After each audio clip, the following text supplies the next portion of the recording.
Howdy, howdy, howdy. Happy Tuesday, everybody. Good to see y'all. Going live for probably 30 minutes or so here. Live on TikTok and YouTube today. So let me know if you guys have any questions as you're popping on in here. And then if you're watching on the replay on YouTube, there's a bunch of good free resources down below if you want just like a free course to start getting selling on Amazon, all that kind of stuff. And yeah, I see some of you guys already hopping in here. Let's see. What's up, Jack? You said you want to pay off your dad's debt. I like that. That's a good goal. Yeah. So I started just selling used books. Is how I started. If you have like a little bit of money to get started with, then I would recommend buying and selling name brand stuff that already sells. So buying it from big websites and flipping it back on Amazon that way. Obviously, there's a little bit of like technical knowledge that goes into that. So let me know if you have any other questions on that. But super basics. You'll just want SellerAmp and Keepa for sourcing products, and then start seeing what's working for other Amazon sellers, especially when we got like Q4 coming up here. There's going to be a lot of opportunity on like Christmas gift items and that kind of thing. It's kind of the pretty much the best 2-month-ish season of selling on Amazon starts right about now with like Halloween prep and all that kind of stuff. Then we got Black Friday sales and obviously lots of sales that happen on Black Friday and Cyber Monday, especially if you're selling on Amazon. You'll see really big sales days. Last year's like 20 grand just on Black Friday, Cyber Monday. So it's always really cool on those really high sales days. And then you got Christmas, obviously. So it'll be like 10 days where everything is at peak demand. Let's see. Do you use prep centers? Yeah. I ship most of my stuff to a prep center. If you guys are brand new, it's basically just like a third-party company that you can ship your inventory to, and they'll check it all in and kind of take care of the actual shipping process for you. What's up? We said you have wholesale accounts. Looking for a prep center. Yeah, I mean, prep centers aren't super hard to find. Especially if you're doing wholesale, just find a prep center near your wholesaler so that your shipping is as cheap as possible. For sure. Sweet. Yeah, let me know what other questions you guys got here. See, if you choose to not get an LLC and your name is used, is your name used in place of an LLC? Yeah, you can start your Amazon account under like a sole proprietor, which would be like, basically what you have by default if you don't have an LLC. But yeah, your name would show on the account. So if you don't want that to be the case, then you'll need to get like an official like corporate address and corporate name, that kind of thing, for sure. Let's see. Wholesaler, lots of your wholesalers are different. Yeah, then a lot of wholesalers who use prep centers, you'll get a prep center near, like multiple prep centers near your wholesalers. Typically, you'd only be buying from like a handful of wholesalers anyway. And it'll just save you a bunch of shipping if you kind of group it all together. See, how do you avoid Section 3 when doing IA? Yeah, just make sure you're buying like legitimate inventory. Section 3 reviews, if you guys are like brand new, basically Amazon every so often might review your account randomly and say, hey, we need to make sure that we need to make sure that your inventory is legit. And you can prove that your inventory is legit as long as you're buying stuff from like legitimate online websites, legitimate wholesalers, local retail stores, that kind of thing, that are all not selling counterfeits or stuff that's stolen, that kind of thing. You'll be good to go. Yeah, I know it's scary to get like Amazon account reviews and that kind of stuff, but at the end of the day, like it's a net benefit. That way, like three Christmases ago, Amazon let a ton of people who were selling fakes onto the platform, and the prices got driven down. And for legitimate sellers, it was very difficult to make money that year, especially on like a few items that were like really fast sellers, really heavily counterfeit, and that kind of got rid of a lot of that. So just make sure you're buying as legitimate stuff as possible. You'll be good to go. Let's see. Bought from legit. Yeah, add as much extra info as you can, basically. Let's see. You want some tips on sourcing? Yeah, so as far as like sourcing inventory goes, start just by looking at what your account's already approved to sell. So those are going to be auto ungated products. You got to remember that a lot of products that you want to sell on Amazon will be gated, right? So you have to get approved to sell those brands. And then just start reverse sourcing. So look at the other people who are selling some of those brands you can already sell. And see what else they're already having success with. So some example starting points, if you look at Athletic Works, that's a brand that's created and sold by Walmart. So anyone selling those products on Amazon buys lots of other inventory from Walmart, right? And then it's easy to just figure out how they're buying stuff. Yeah, and you can kind of just reverse engineer how other people are already having success on Amazon. And then, ideally you'll kind of stumble into an idea. Maybe there's a good coupon you find, maybe a good sale, and then I'll just start sourcing that ideal in particular. See, can you suggest any wholesalers? So wholesaler names are not really going to be super valuable, just because like wholesale is not really what I do, first of all. And as far as like wholesaling goes, one wholesaler could be really good for somebody and really bad for me, right? Just because wholesale is like a relationship based business, basically. Let's see. Athletic Works, Amigo. Yeah, it's like a auto ungate brand. Why is it so hard for you to find products profitably? Yeah, the biggest reason why most people can't find profitable products is because they're trying to find them. They're not creating profit, right? You're creating the profitable products. So in other words, you're not finding an item that's $10 at there's $10 at Walgreens and it's $30 on Amazon, right? It's the item that is $20 at Walgreens.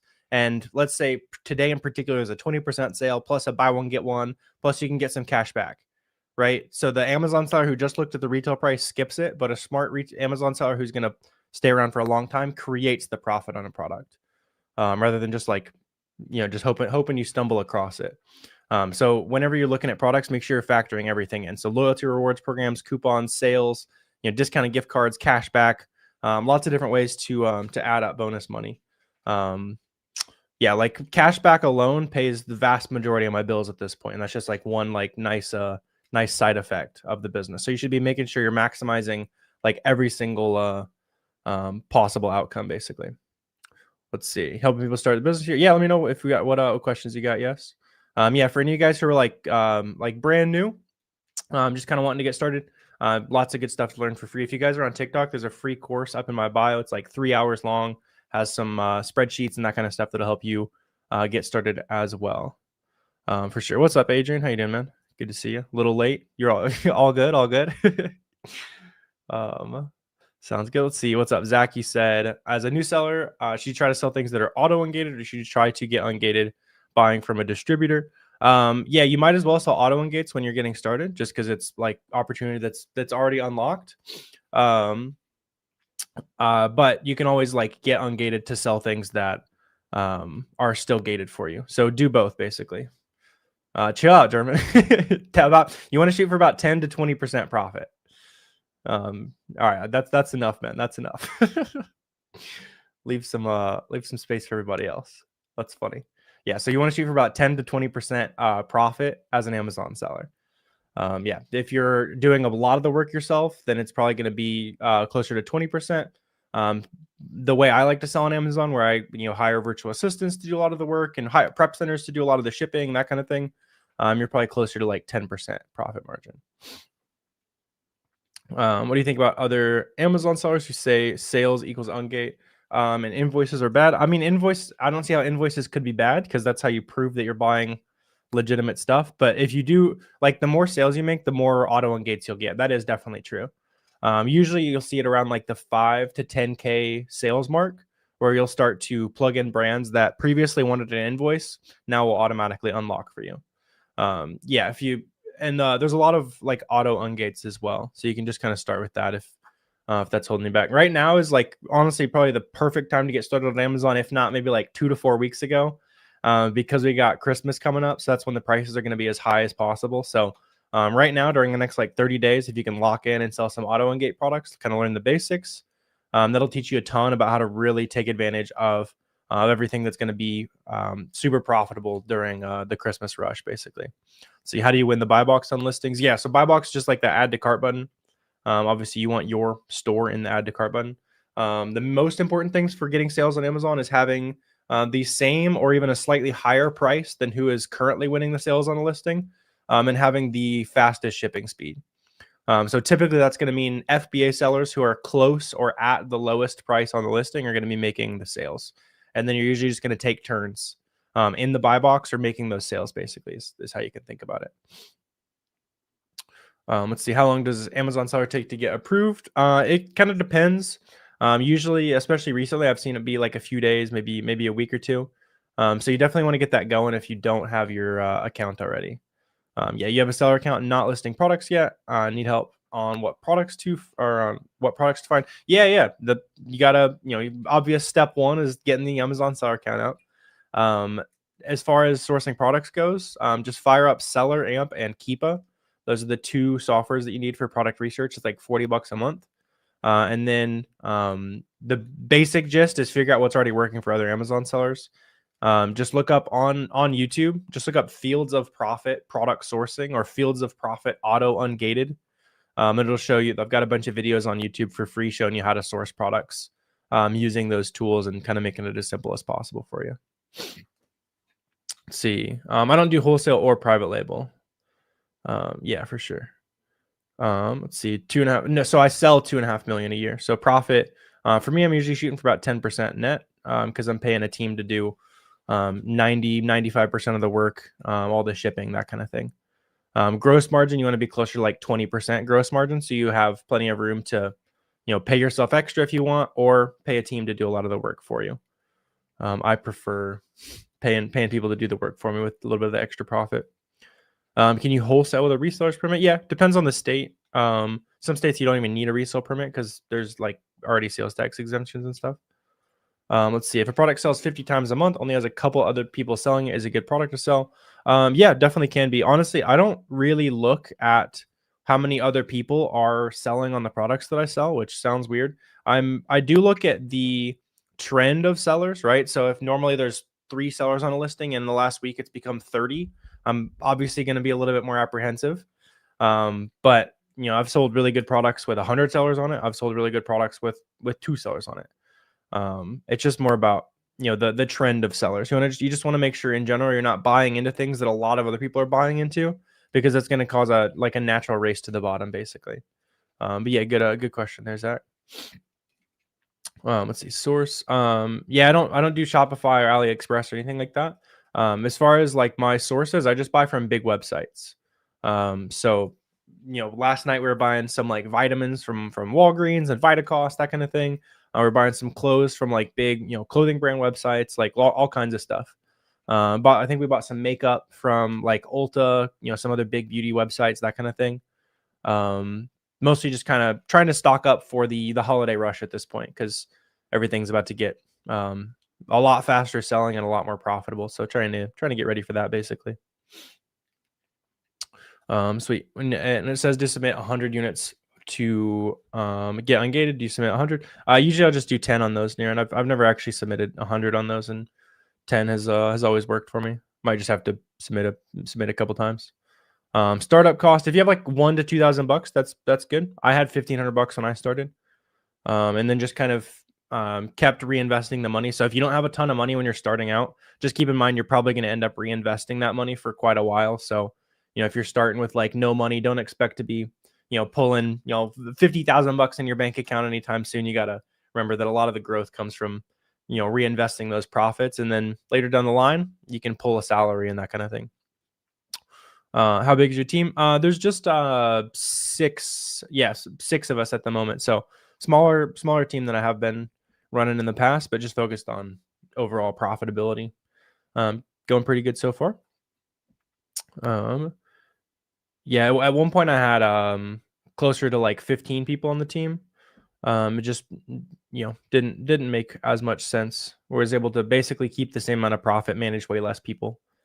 It's kind of what we were looking at there. How long before you start making money to keep? That's kind of up to you. However fast you want to start pulling profit back in your pocket. For me, I didn't start paying myself for like a year into the business. Just because I wanted to have as much of that compound growth as possible, and I was living on scholarship at the time. I was in college, that kind of thing, so it just made sense. If you're, you need the money to pay rent, that kind of thing, then makes total sense. You probably got to pull money a little bit faster, but that's kind of up to you, basically. Let's see. Do you use no? So that software is for like independent sellers, basically, who aren't on marketplaces. So for Amazon shipping, you'll use Boxem, or for like the FBM labels where you're shipping direct to the customer, just buy those on Amazon. You have partnered rates if you ship through Amazon or if you ship through Boxem. So you could start with 200 or 300. You're not really going to get anywhere if you start with two or $300. You can definitely learn the ropes, but in terms of like the overhead, you pretty much have to spend at least $80 a month between the Amazon account and the sourcing software that you need. And then even then, you would have no idea how much money you're making, right? So you'd have no analytics kind of method. So that's why I say you need like at least $1,000 to $2,000. So you have money to spend on inventory to cover all the the overhead, even though it's relatively low as far as starting a business is concerned. You still want to have like at least $1,000 or $2,000. If you only have a couple $100 that you want to put into it, you can start scanning like used books at the thrift store. That's how I made my first sales, is just scanning books at the thrift store, buying stuff for $1, selling it for a lot more. It just takes a while to find stuff, but if you don't have very much money, it's kind of what you got to do. Should you take off the price tag before sending into Amazon? Yeah, for sure, Lawrence. Yeah, you'll see. You'll see like customers will complain if you leave a price tag on it for like $10 and you sell it for 30. I've definitely seen some negative feedback there. Do you buy from eBay? Not for things in new condition. It's a little bit of a sketchy territory as far as documentation is concerned. But if you're selling things as used, you can definitely buy them on eBay. I did that a lot when I was selling books. I would buy books on eBay from eBay booksellers that couldn't sell it for as much money. And then I would sell it on Amazon where that same book was selling for more money. It's just kind of an interesting like book arbitrage. So I was doing a few years ago when I was getting started. Let's see, Costco products gated. There might be gating on like plug in like Kirkland, and if it asks you for an invoice, then you just buy it from Costco, for example. I'm not 100% on that.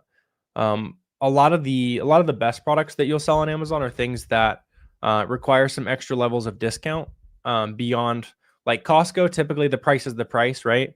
The stuff that I'll usually buy is things where I'm usually buying below the wholesale price, so I'm waiting for like the right sale to come. I'm using a coupon, maybe a discounted gift card, every possible way to kind of save some money. So usually your prices are going to be lower than a wholesale price, which means like Costco typically isn't like the best source. I have bought a couple items there, but everyone can typically access the same prices. The stuff you want is the stuff where there's only 2 days or 3 days where the price is low on sale, the right kind of seasonal sales going on. I can go crazy during like that small window, and then it's not copyable outside of that. Let's see. How do you scale to $1 million a month? I mean, I've never sold $1 million a month, so I can't tell you exactly, but you're kind of just hiring more people, doubling down on systems, that kind of thing. I do know a couple people personally who are doing 10, 20 million, buying from websites, buying from retail stores, reselling online. It's pretty crazy. Some really large scale businesses out there just buying from websites. What's an example of the product you buy? Yeah, for sure. So let's say a few weeks ago there was a sale on an auto ungated brand called Stafford. So that's a good place to start sourcing from if you need one. A bunch of those, there was a bunch of shirts for like $14 you could get them on sale. And then on Amazon, those same shirts sold like 1 to 200 times a month for $28 to $35, depending on what size and what color they were. So that's like one example. Yeah. What do you suggest for beginners? Wholesale and private label are both really bad for beginners. Wholesale, you're going to have to buy a lot of product, and it's natural you're going to buy some stuff that's not good as a beginner, and those are going to be really expensive mistakes. And then private label is you're kind of just rolling a dice to see if the product is going to work or not. And you just don't want to roll the dice with no cash flow. A lot of people, they'll build a really awesome like reselling business, doing online arbitrage, kind of what I do, and then they'll use that money to just roll the dice at a private label product over and over and over again if they want, and then eventually one will work, and they'll just do private label from there. But yeah, I wouldn't throw a bunch of money at stuff that's kind of like an expensive idea to test as a beginner. Where can you buy products as a beginner? Local retail stores is like the easiest place. So if you just go to the store and scan stuff with the SellerAmp app at like a Ross or a grocery outlet or TJ Maxx, you'll get a really good like hands-on idea of what stuff sells for. If you want to do it all from home, just look up auto ungated sourcing on YouTube, or just look up Fields of Profit free course on YouTube. There's like a 4-hour long YouTube video that I made that shows you literally every step, making your first $1,000 or so. Let's see. Once you do a test order, how many should you order after? If you're doing a test order, usually it's going to be like 5 or 10 units. And then let's say you sold your 10 units in a week, you buy 40, right? Because usually you want to buy like a month's worth of stock. It also depends on like, sometimes you might buy an item and you know that that's the lowest price you're going to see for a long time. So for example, when Black Friday sales come, that's going to be the lowest price that we're going to see on a lot of items. So it might make sense to buy 2 months of stock or 3 months of stock and so on, right? Just because you know you're getting like the lowest possible price. What's the YouTube beginner video? Yeah, just look up Fields of Profit free course on YouTube. For all of you guys that just want like a basic starting guide, and it's like a 4-hour video, so you can pause, take notes, come back after a day or two, that kind of thing. It's definitely a lot of information in there. Let's see, what app do you use to scan the product? SellerAmp for scanning the barcodes. Let's see, if you buy from a store with SellerAmp, Amazon asks for proof of purchase. What do you do then? You'll submit the receipt. If you're buying stuff in store, it's smart to like take a picture of the receipt with the products. So like throw it all in the trunk, hold up the receipt, take a picture.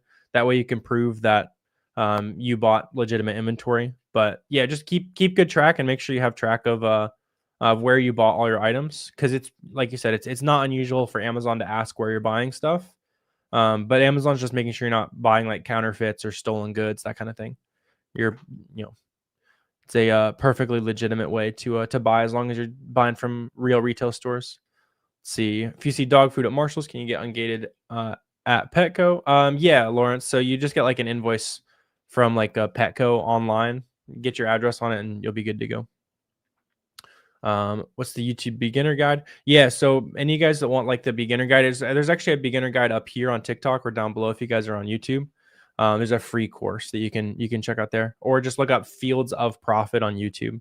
I've got like a free course and that kind of stuff you can dive into. Shoot, Emery, yeah, let me know what it is. Do you think it's okay to apply with a 10-unit invoice that requires 400? Yeah, that's all I do, Sapphire. Yeah. You'll see ones where it asks for like 100 or 200, 400. I've only ever just used 10. Let's see. You thought legit inventory was only from wholesalers? Yeah, I had that same misconception. A lot of people do. I actually, my first year on Amazon, I only sold books because I didn't think you were allowed to sell like name brand stuff from retail stores. But made some connections and talked to people who are doing it, and they're like, no, you can just get ungated to sell brands. You can sell it from retail stores. And I know you can, because at this point, my Amazon account has been reviewed twice by Amazon. And we submitted all of our online documents and that kind of stuff, and we were good to go. We're back on the platform. So I can tell you from personal experience that receipts and order confirmations from websites will work if Amazon wants to make sure your items are legit. Let's see. Let's see. Have you ever made your own product? No, not as far as like individual like product I sell on Amazon. No, I just buy and sell stuff that already sells on Amazon. Yeah. So name brand makeup, name brand toys, clothes, all that kind of stuff. Do you ship products yourself? Sort of. So I'll buy the inventory from, let's say, Walmart.com. I'll ship it from Walmart.com to my prep center, which is in Montana, where there's no state sales tax. So I save money that way, and I pay them per unit to ship those products to Amazon. That's like the basics of how it works. When I was getting started, though, I would ship it to my house, and then from my house, I ship it into Amazon's warehouse. For sure. Let's see, how long did it take you to get your first sale? It's pretty quick, Zach. I would say like from watching the first video, like learning what Amazon even was to making a sale was probably 3 weeks or so. Yeah, I mean, you just spend a day or two learning, spend the next week learning how to source and buy something by the end of the week, and then a week or two later you'll have your first sale. So especially if you guys are like actually serious about making money, you got to get after it kind of right now, just because the Christmas season is coming up, and there's only about a month for you to prep for Christmas from here to like really have a good really good holiday season. So if you guys have been thinking about it, now is the time to kind of get serious. It's basically the most profitable time of year. Let's see, how often you go live? Yeah, every Monday, Tuesday, and Thursday I'm live. For sure. Do you have a storefront or separate links? So you do have like an Amazon storefront. No one really shops from like your storefront on Amazon though. Like no one's gonna look at your store specifically. They're just searching things on Amazon, and it's your job to kind of have the right shipping speed and price to be the one that's showing up in the buy box, so in that add to cart button. So generally, if you have like FBA shipping, which you can get just by shipping products into Amazon's warehouse, and your price is like around the current buy box price, you'll start making sales too. Let's see, selling lighter things versus heavier. Yeah, I tended to sell like lighter products just because the shipping gets a little weird. But there's like entire Amazon businesses that are just based around like shipping super heavy products. So really, whatever niche you want to fall into, you can for sure. Let's see. How do you reverse source with high profit? Yeah, so super basic way to find your first product. Go to check like 5 to 10 websites, see what's cheap. Maybe you check walgreens.com and you see there's a big sale on vitamins.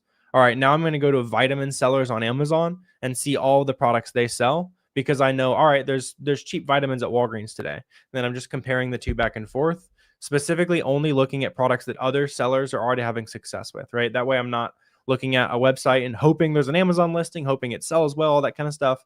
I'm just looking at what already works for people and then comparing that back to a place where I know it's like cheaper than normal today. That's like the super fundamental basics of it.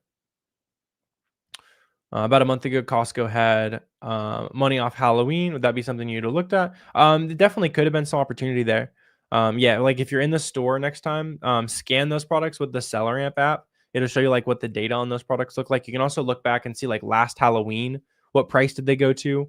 Sometimes you might see like seasonal products go really expensive during the time where they're kind of in season, basically. So there very well could have been some opportunity there.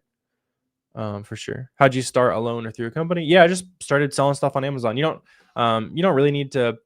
There's like agencies and that kind of stuff you can start selling with, but especially when it comes to reselling, maybe get in a community if you have some money to spend, that kind of thing. It's definitely beneficial.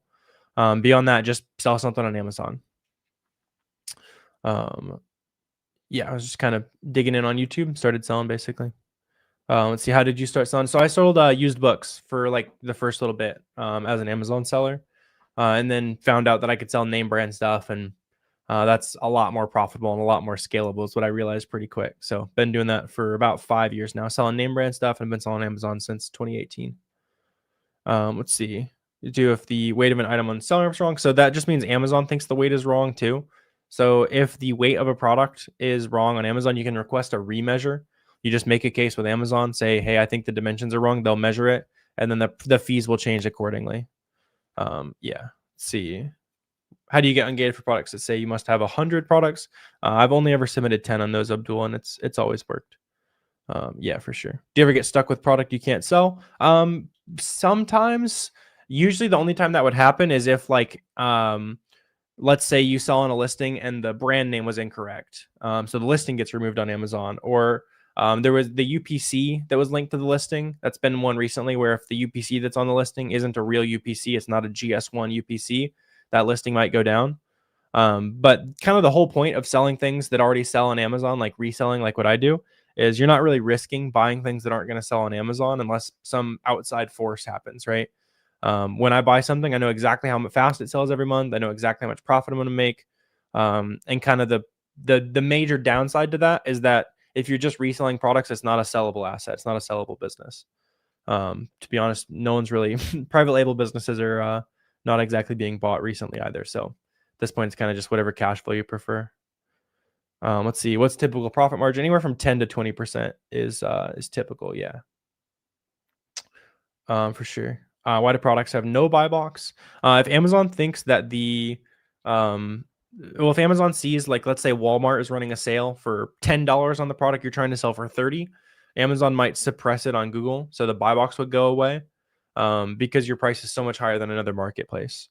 Usually that isn't a huge deal, and a lot of times products with no buy box can still sell really well. Yeah. Let's see. What up, Tony? How you doing, man? Good to see you.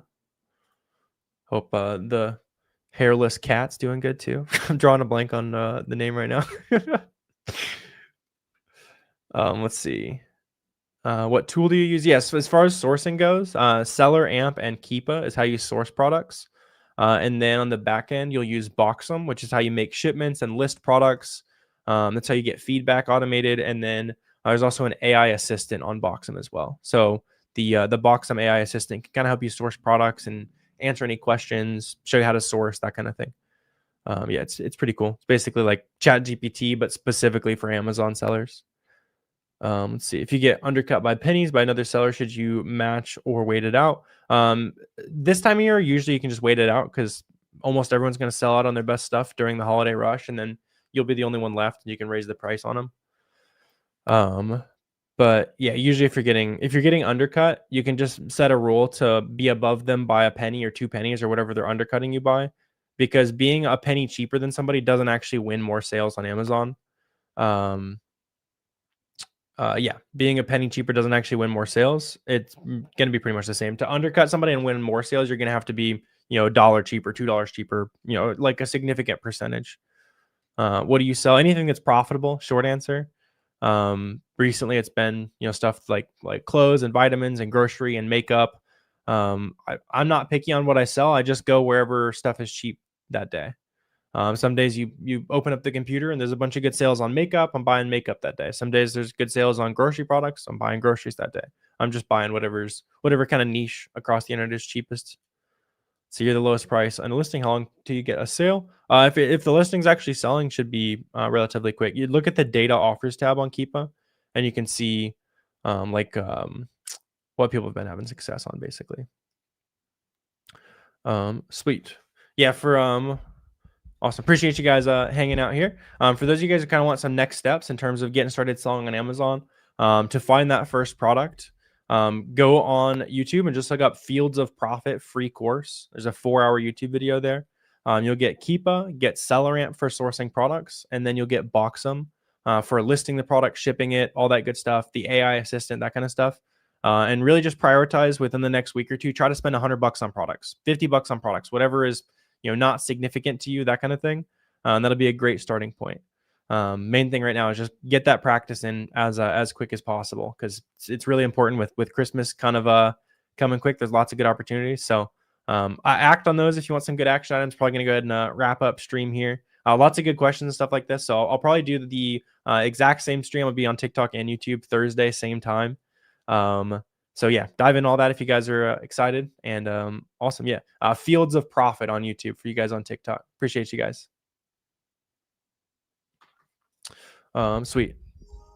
Thank you guys over here on YouTube. Let's see. See a couple questions and we'll wrap up here as well. Toward between going all in, throwing severance inventory. I would not do that, Sarah, just because any business is risky and I don't want you to go completely all in on something that you don't understand yet. Maybe if you were, 6 months down the line and you know exactly what you're doing, that could be different. But I don't want to tell you to do that and something bad happens. You can still do it, but personally, I'm not going to feel feel good if you do it. It takes you a little longer to learn than you expect and that kind of thing. Do whatever you can to get some side income going there. Hopefully, back on your feet quick here, Sarah. Yeah, I would play it safe if I were you, Sarah. You can still make plenty of money on Amazon without needing to go full time and that kind of thing. So a lot of people will do like 50 to 100K a month with Amazon before they think about leaving their 9 to 5. Yeah, gig work's a good idea too. See, you found some profitable items that have different sizes. You think you should source one size or different sizes? Any of them that are profitable. Yeah, any of them that meet your criteria. See, if you buy too much from a big retail store, will they flag and ban you? Some of them might if they just like really hate retail store like resellers. But for those, I would rather make the $5,000 that website's going to let me make before they ban my account than to never make money at all, right? So just place orders until you run into problems, then you can try to solve the problems with PayPal, discounted gift cards, that kind of thing. Sweet, good vibes over here on YouTube as well today, guys. I'm going to go ahead and wrap up stream. You guys have a good rest of your day, and go spend some money on products today, even if it's 5 units of something. Go get after it. We got fun times ahead here. Thanks, y'all.